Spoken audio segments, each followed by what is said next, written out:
शेतकरी एकजुटीचा, शेतकरी एकजुटीचा, पीक विमा आमच्या हक्काचा, पीक विमा आमच्या हक्काचा.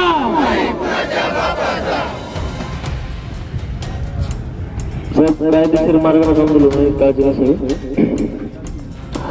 आपल्या सगळ्यांना माहिती आहे बीड जिल्ह्यातील शेतकऱ्यांचा 2025-26 हंगामाला पीक विमा मिळाले आणि मुख्यमंत्र्यांनी शब्द दिला होता की बीड जिल्ह्यातल्या शेतकऱ्यांना 17,500 रुपये हेक्टरी पैसे त्यांच्या खात्यात जमा करण्याचे. मग मला माझं एक सांगत असते की एक साधारण करत असताना आपल्याला एवढं कायदा पालन करावं लागते. तर माझं म्हणणं आहे की मुख्यमंत्र्यांनी शब्द देऊन शेतकऱ्यांची फसवणूक केली. मुख्यमंत्र्यांवर 420 गुन्हा दाखल झाला पाहिजे का नाही झाला पाहिजे? मुख्यमंत्र्यांनी शेतकऱ्यांना फसवणार का नाही फसवणार? बरं त्याच्या पलीकडे काय झालं, गेल्या 4 दिवसापासून पोरगाच्या उपोषणाला बसले आणि काल प्रशासन कामाला लागले. किती दुर्दैवाची गोष्ट आहे. आणि प्रशासन काल एसडीएम साहेब होऊन गेले, तहसीलदार साहेब होऊन गेले, काय नाही कागदी घोडे नाचवायला लागले. पण तुमच्या सगळ्यांच्या माध्यमातून मला त्यांना सांगायचंय की साहेब तुम्ही कागदी घोडे नाचू नका, कारण तुम्ही जर घोडे घेऊन आले तर आम्ही शेतकऱ्याचे आव्हान आहे, आमच्याकडे पहिलं जोडी देते. त्याच्या पलीकडे असं झाला विषय की त्याची प्रकृती खालावत चाललेली आहे. आजचं आंदोलन जरी शांततेच्या मार्गाने होणार असलं तर हा विषय माझा एकट्याचा नाही, तिथे उपोषण करणारे एकट्याचा नाही, बीड जिल्ह्यातल्या प्रत्येक शेतकऱ्याचा हा विषय आहे. त्याच्यामुळे शेतकरी काय भूमिका घेतील याची आम्ही बळी देऊ शकत नाही. जर प्रशासनाने लवकरात लवकर ठाम भूमिका नाही घेतली तर आंदोलनाला हिंसक किंवा आक्रमक वळण येण्याची शक्यता नाकारता येत नाही. आणि मी जाहीरपणाने सांगतो की या गोष्टीला सर्वस्वी प्रशासन जबाबदार नाही.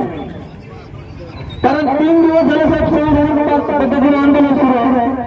जर तालुका प्रशासनाला त्यांच्याकडे यायला वेळच नसेल, पाठपुरावा करायला वेळच नसेल तर ती दुर्दैवाची गोष्ट आहे. माजलगाव शहर पोलीस स्टेशन त्यांनी बंद केला.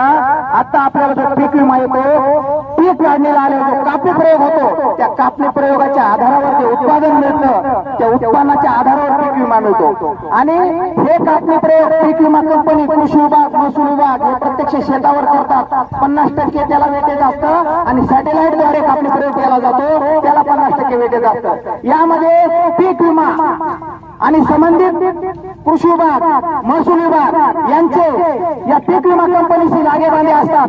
या पीक विमा कंपनीमध्ये या भारत सरकारमधील, महाराष्ट्र सरकारमधील बड्या मंत्र्यांचे, उद्योगपतींचे शेअर्स असतात, त्यांची भागीदारी असते.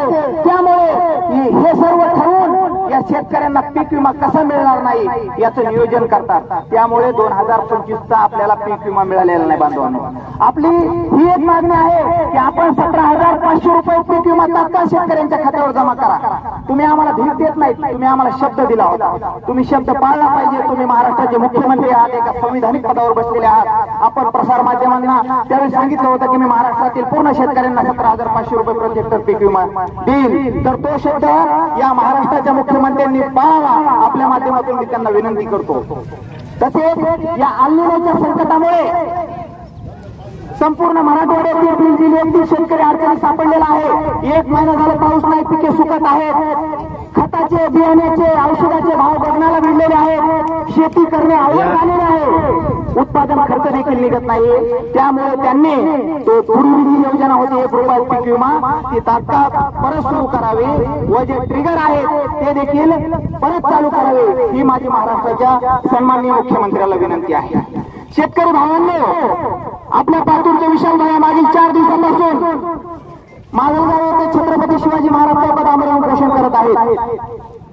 पण त्यांच्या उपोषणाची अद्यापपर्यंत शासनाच्या, सरकारच्या प्रतिनिधींनी दखल घेतली नाही. आपली मागणी आहे महाराष्ट्र सरकारचा जे कोणी प्रतिनिधी असेल बीड जिल्ह्यातला किंवा कृषी मंत्र्याचा, त्यांनी आपल्या उपोषणाला लेखी आश्वासन द्यावं की आम्ही येणाऱ्या काळामध्ये बीड जिल्ह्यातील सर्व शेतकऱ्यांना त्यांच्या खात्यावर प्रति हेक्टर 17,500 रुपये पीक विमा जमा करू व 1 रुपयात पीक विमा आणि सर्व ट्रिगर पूर्ववत चालू करू हा त्यांनी शब्द द्यावा ही आपली प्रमुख मागणी आहे. आणि ही प्रमुख मागणी घेऊनच विशाल भैया त्या ठिकाणी आमरण उपोषणाला बसलेले आहेत.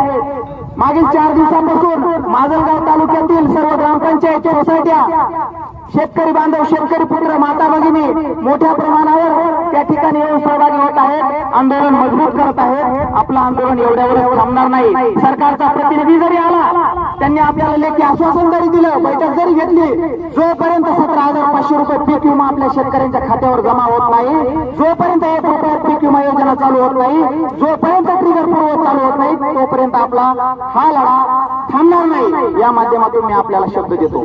शेतकरी भावांनो या निमित्ताने मी आपल्याला विनंती करणार आहे. केंद्रामध्ये मोदीजींचे सरकार 12 वर्षापासून आहे. केंद्रामध्ये मोदीजींचे सरकार 12 वर्षापासून आहे. प्रत्येक भारतीयाच्या मनात ही भावना होती की सरकार बहुसंख्येत आहे. या सरकारचं कुणीही वाकडं करू शकत नाही. आपल्याला आता आपल्या पोरांवर शिकण्याची वेळ आलेली आहे. त्याचं कारण असं की काही महिन्यापूर्वी नीट परीक्षेत घोटाळा झाला होता. काही महिन्यापूर्वी नीट परीक्षेत घोटाळा झाला होता आणि हा घोटाळा संपूर्ण देशभर झाला होता. आपले लेकर शाळेत शिकणारे 10वी 12वीला शिकणारे त्यांनी दिल्ली या ठिकाणी आंदोलन केलं आणि 12 वर्ष सत्तेत सतत राहिलेल्या मुजोर सरकारला चुकवण्याचं काम आपल्या लेकरांनी केलं आपल्या पोरांनी केलं. त्यांच्यापासून आपण शिकलं पाहिजे. आज तुम्ही बघा 1,000ची गोणी 3,000 रुपयांनी गेली खताची. बियाण्याचा औषधाचा भाव बाजाराला भेटला पण आपल्यात एकजूट नाही. आपले लेकर शाळेत शिकणारे कॉलेजमध्ये शिकणारे त्यांच्यात एकजूट आहेत की केंद्र सरकारला चुकवते राजीनामा घेते. आपण काय करतो?